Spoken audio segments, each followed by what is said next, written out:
പ്രശ്നം ഉണ്ടോ ഇല്ല എന്നുള്ളത് ഞാൻ നിങ്ങളുടെ അടുത്ത് ബോധ്യപ്പെടുത്തേണ്ട ആവശ്യമുണ്ടോ? പ്രശ്നമുണ്ടെന്ന് RLV പറയുന്നുണ്ട്.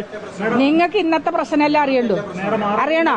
അങ്ങനെ എനിക്ക് പറയാൻ സൗകര്യം ഇല്ലെങ്കിലാ അഭിപ്രായം, എന്റെ സ്വന്തം അഭിപ്രായം എനിക്ക് പറയാൻ നിങ്ങളോട്. ഒരു കലാകാരിക്ക് ഇത്രയും ധാർഷ്ട്യം പാടുണ്ടോ മാഡം? ഇത്രയും ധാർഷ്ട്യം പാടുണ്ടോ ഒരു കലാകാരിക്ക്? എന്റെ വീടാ, മനസ്സിലായില്ല? അതുകൊണ്ട് എന്തോ ആവാം, അതുകൊണ്ട് എന്തോ കലാകാരി എന്നുള്ള അഡ്രസ്സിൽ എന്തുമാകാം. സംസാരിക്കാൻ ഇഷ്ടമല്ലാന്ന് നിങ്ങളുടെ റിപ്പോർട്ടറിൽ ഞാൻ വിളിച്ചു പറഞ്ഞു. എന്റെ കയ്യിൽ തെളിവുണ്ട്. ഈ കുട്ടിയോട് ഞാൻ വിളിച്ചു പറഞ്ഞു എനിക്ക് താല്പര്യമില്ലെന്ന്. പിന്നെ നിങ്ങൾ എന്തിനു വന്നു? എന്തിനു വന്നു? കേൾക്കണം, മാഡത്തിന് പറയാനുള്ള കേൾക്കണം. പറയാനുള്ള കേൾക്കുമ്പോ മര്യാദയായിട്ട് കേട്ടിട്ട് പോകണം. മര്യാദയ്ക്ക് പറഞ്ഞാൽ മര്യാദയ്ക്ക് കേൾക്കും. അതിന്റെ മറുപടി കേട്ടിട്ട് പോകണം. അങ്ങനെ കേട്ടിട്ട് പോകാൻ പറ്റില്ലല്ലോ മാം. അങ്ങനെ പറയുന്നത് കേട്ടിട്ട് പോകാനല്ലോ, കേട്ടിട്ട് പോകാനല്ലോ. മര്യാദയ്ക്ക് പറഞ്ഞാൽ മര്യാദയ്ക്ക് കേട്ടിട്ട് പോകും. ധാർഷ്ട്യത്തോട് പറഞ്ഞാൽ ചോദിക്കുമല്ലോ. ഇല്ല, റിപ്പോർട്ടറെ ഞാൻ ഇതിനകത്ത് കയറ്റൂല എന്ന് ഞാൻ ശബ്ദം ചെയ്തിട്ടുള്ള ഒരാളാണ്. മനസ്സിലായില്ല? നിങ്ങൾ എന്തിനാ വന്നേ? ഞാൻ വരണ്ടെന്ന് പറഞ്ഞില്ല. വരും. പിന്നെ വരും. വരേണ്ട ആവശ്യമുണ്ട്. പോയാ മതി ഇത്രയൊക്കെ മതി.